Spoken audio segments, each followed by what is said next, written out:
नमस्ते दोस्तों, अस्सलाम वालेकुम। तो आज का जो टॉपिक है जो हम करने वाले हैं, इस टॉपिक का नाम है कूलॉम्स लॉ। कूलॉम्स लॉ है इस टॉपिक का नाम और बहुत ही प्यारा सा टॉपिक है।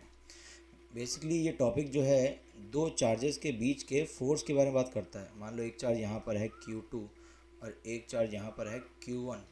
अब क्या होगा, इनके बीच में डिस्टेंस है R। Q1 और Q2 जैसे कि हम पिछले लेक्चर में पढ़ चुके हैं कि हर चार्ज दूसरे चार्ज पर या तो अट्रैक्टिव या रिपल्सिव फोर्स लगाता है। सपोज ये दोनों पॉजिटिव हैं तो इस पे दोनों पे रिपल्सिव फोर्स लगेगा इस डायरेक्शन में, एक दूसरे के ऑपोजिट डायरेक्शन में। आप देख सकते हो यहाँ पर जो ये मैं लिख रहा हूँ, ये वाला फोर्स ये है force on two due to one, right. और यहाँ जो फोर्स है ये है force on one due to two, यानी वन के ऊपर फोर्स दो के द्वारा लगाया गया। जब एक्सपेरिमेंट किए गए तो ये पाया गया कि हमेशा ये फोर्स इक्वल होते हैं, यानी force on one due to two का जो मैग्नीट्यूड है वो force on two due to one के इक्वल होता है। ठीक है साहब। और डायरेक्शन जो होती है इनकी, ये एक दूसरे के ऑपोजिट होती है। डायरेक्शन जो होती है वो एक दूसरे के ऑपोजिट होती है। तो ये समझ में आया सर, ओके। तो दो equal and opposite forces, when two equal and opposite forces act on two different bodies, this is called action reaction pair। क्या कहलाता है ये? action reaction pair। ये action reaction pair कहलाता है। जब दो डिफरेंट बॉडीज पर इक्वल और ऑपोजिट डायरेक्शन में फोर्स लगे तो उस दोनों फोर्स के जो पैर होता है उस पैर को बोलते हैं एक्शन रिएक्शन पैर। और क्योंकि यहाँ हमने देखा इलेक्ट्रोस्टैटिक फोर्स भी इसी तरीके से काम करता है, दोनों बॉडीज पर इक्वल लगता है, ऑपोजिट डायरेक्शन में लगता है, तो मैं ऐसे कह सकता हूँ कि electrostatic force is action reaction पैर। ओके सर, समझ में आ गई बात। सर ये तो आपने ये बताया कि ये एक्शन रिएक्शन पैर होता है, ये भी जानना ज़रूरी है कि ये होता कितना है ना। तो कूलम्स ने एक्सपेरिमेंट के थ्रू ये पाया कि जो फोर्स होता है इन दोनों के बीच वो इन दोनों के चार्ज के प्रोडक्ट के प्रोपोर्शनल होता है। मतलब the force between two charges is directly proportional to the charge between them and also inversely proportional to the square of the distance between them.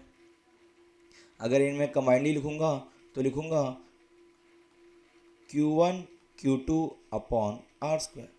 हम सब जानते हैं प्रोपोर्शनैलिटी का साइन हटने पर कांस्टेंट आता है, यहाँ भी एक कांस्टेंट आएगा, यहाँ उस कांस्टेंट को कहते हैं के Q1 Q2 upon R square. तो ये मुझे एक फॉर्मूला मिल गया। ठीक है सर, मैं इसे संभाल के रख लूँगा और ये हमारा इलेक्ट्रोस्टैटिक फोर्स मिल गया। मैं आपको ये बताता चलूँ कि जो के है इसका नाम है इलेक्ट्रोस्टैटिक कांस्टेंट और इसकी जो वैल्यू है इसे 1/4 पाई एप्सिलॉन नॉट भी लिखा जाता है और इसकी वैल्यू जो है वो है 9 इंटू 10⁻⁹ न्यूटन मीटर स्क्वायर पर coulomb square. This is the value and unit of the के। यहाँ पे आप छोटा सा आपको एक एप्सिलॉन नॉट दिखेगा, एप्सिलॉन नॉट, इसको कहते हैं permittivity of free space, permittivity of free space. और इसकी जो वैल्यू होती है वो होती है 8.85 इंटू 10⁻⁻12 कूलम स्क्वायर प्रति न्यूटन मीटर स्क्वायर। ये वैल्यूज़ आपको डायरेक्टली याद रखनी है, इनको सॉल्व करने मत जाना, टाइम वेस्ट होगा। मैंने भी किया है अपने टाइम पे और आपका भी आंसर वही आने वाला है और यूज़ में भी नहीं आएगा उसकी कैलकुलेशन, बस आपको रिजल्ट याद रखना है। अगर आपको रिजल्ट याद रहे तो इसका काम हमारा हो जाएगा। ठीक है सर, हमें समझ में आया कि ये इस तरीके से कूलम्स लॉ के बारे में हम पढ़ सकते हैं कि Coulomb's law action reaction pair है। कूलम्स लॉ का जो फॉर्मूला है वो है ये k Q1 Q2 upon R square, where k is 9 into 10⁻⁹। ठीक। अच्छा दोस्तों, यहाँ हमने जो ये हम लोग इलेक्ट्रोस्टैटिक फोर्स पढ़ रहे हैं, यहाँ पे Q1 Q2 बना है और एक स्फेयर ये है, एक स्फेयर ये है, इन दोनों के बीच में फोर्स लग रहा है। अच्छा मैं बताता चलूँ, ये पॉइंट चार्जेस हैं। क्या हैं ये? Point charges. मैंने बनाए बड़े बड़े हैं लेकिन हैं ये पॉइंट चार्जेस, क्योंकि Coulomb's law is valid for the point charges only. Coulomb's law valid for point charges only. मैं आपको ये चीज़ लिखवा दूँ, Coulomb's law is valid for point charges only. Point charges पे ही ये कूलम्स लॉ एप्लीकेबल है, वरना ये काम नहीं करता है। साथ साथ मैं बता दूं, यहाँ देख सकता हूँ मैं, अगर मैं F21 की बात करूँ और F12 की बात करूँ, तो F21 हो या F12 हो, दोनों के दोनों इन दोनों पॉइंट्स को जोड़ने वाली लाइन के अलॉन्ग लग रहे हैं। So I can say electrostatic force always act along the line joining two charges. और जब भी कोई ऐसा फोर्स हो जो दो बॉडीज़ को जोड़ने वाली लाइन के अलॉन्ग लगता है, तो ऐसे फोर्स को कहते हैं सेंट्रल फोर्स। क्या बोलते हैं? Central forces. इन्हें कहते हैं सेंट्रल फोर्सेस। ओके, तो ये भी बात आपको समझ में आ गई सर, इसे सेंट्रल फोर्स कहते हैं। तो हमें समझ में आ गया दिस इज कूलम्स लॉ। अब कूलम्स लॉ, ये तो था कूलम्स लॉ का फॉर्मूला। हम चाहें तो कूलम्स लॉ पे न्यूमेरिकल भी लगा सकते हैं। तो चलिए कूलम्स लॉ पे कुछ न्यूमेरिकल लगाए जाएं।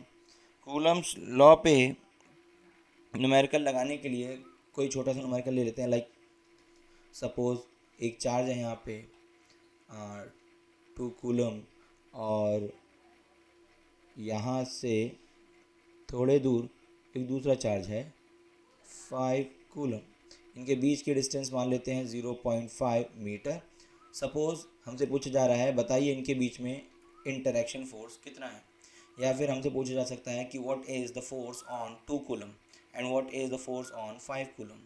अब यहाँ पे ये बात आप जानते चलें कि चाहे 2 कूलम 4 कूलम से छोटा है, उसके बावजूद ये दोनों फोर्स एक दूसरे पर इक्वल लगाएंगे। अक्सर एग्ज़ाम में ऐसा क्वेश्चन पूछा जाता है कि बताइए 5 कूलम पर इतना फोर्स लग रहा है, 2 कूलम पे कितना लगेगा। देखिए ये इंटरेक्शन फोर्स है, एक बॉडी पर जितना लगेगा दूसरे पे भी उतना ही लगेगा, तभी ये न्यूटन्स थर्ड लॉ को ओबे करेगा। लेकिन यहाँ पे हमसे फोर्स पूछा गया है कि इन दोनों के बीच में फोर्स क्या है। हमें फोर्स का फॉर्मूला पता है, के Q1 Q2 upon R square. के की वैल्यू हमें पता है 9 × 10⁹, Q1 की वैल्यू पता है हमें 2 और Q2 की वैल्यू पता है हमें 5, और इनके अपॉन में R। अब R को समझना पड़ेगा। R है 0.5, इसको मैं लिख सकता हूँ 1/2 भी लिख सकते हैं हम। ओके, तो मैं यहाँ 1/2 लिखूँगा, 1/2 का स्क्वायर।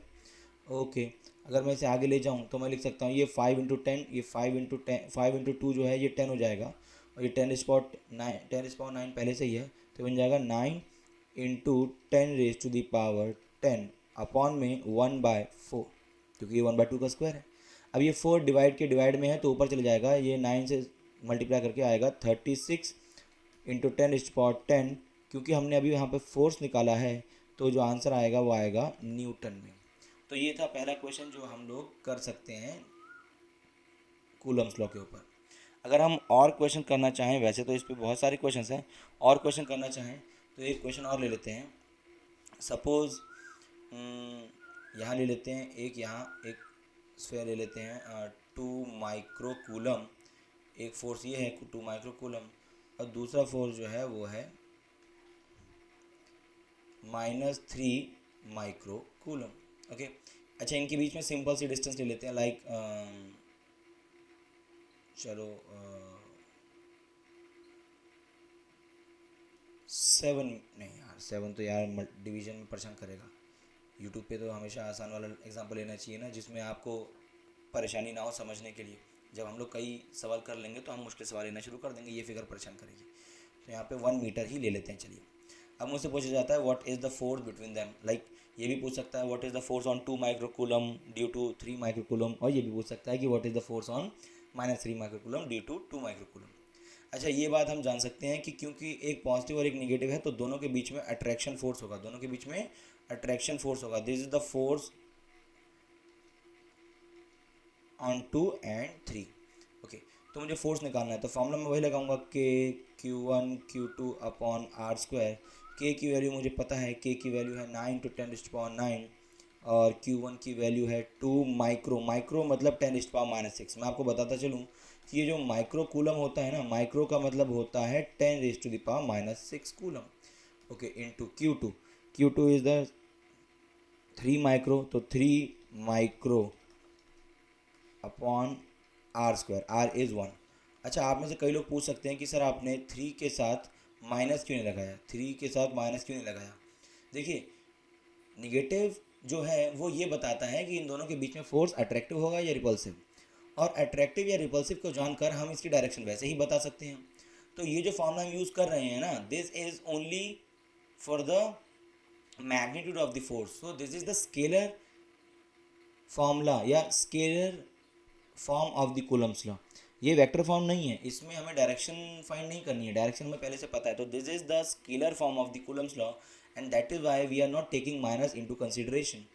सो इंग्लिश देख रहे हो भाई की? ओके, तो यहाँ पे आप देख सकते हो ये 9 है, ये 2 है और ये 3 है। अगर इसे मल्टीप्लाई करेंगे 9 2 ज़ा 18 और 18 3 ज़ा 54। अब यहाँ पे 10 की पावर 9 है, 10⁻⁻6 है, 10⁻⁻6 है, तो आप देख सकते हो 10⁻9 में से 6 जाएगा बचेगा 3, और उस 3 में से -6 जाएगा बचेगा 10⁻3। यहाँ 10⁻3 आएगा। तो अगर इसे कंबाइनली लिखना चाहें तो 0.054 न्यूटन भी लिख सकते हैं। ये हमारा फोर्स आएगा दोनों चार्जेस के बीच। तो अभी क्या करते हैं, इस टॉपिक को यहीं छोड़ते हैं और मैं आपको आज ही शाम में एक और वीडियो अपलोड करता हूँ। मैं उसमें सुपर पोजिशन ऑफ प्रिंसिपल पे बेस्ड अच्छे क्वेश्चन लाऊंगा जो नीट में और जेई में पूछे जाते हैं, और प्रीवियस ईयर क्वेश्चन भी मैं आपके लिए आज ही शाम में लाऊंगा। तो अभी के लिए तो हम लोग इसे यहीं पर छोड़ देते हैं, और शुक्रिया आपने ये वीडियो अभी तक देखी, मेरा वॉच आवर बढ़ाया और मुझे इतना प्यार किया। मैं पूरी कोशिश करूँगा कि ज़्यादा से ज़्यादा आपके लिए वीडियो लाता रहूँ और आपकी अपनी तरफ से जितनी भी आपके लिए कर सकता हूँ वो करूँ। सो नेक्स्ट वीडियो यानी आज शाम को मिलते हैं 10 या 10:30 तक हम लोग दोबारा मिलेंगे। अगर आपके पास समय रहे तो ज़रूर मिलिएगा, मुझे बहुत अच्छा लगेगा आप मुझे मिलेंगे वहाँ पे। तो थैंक यू सो मच।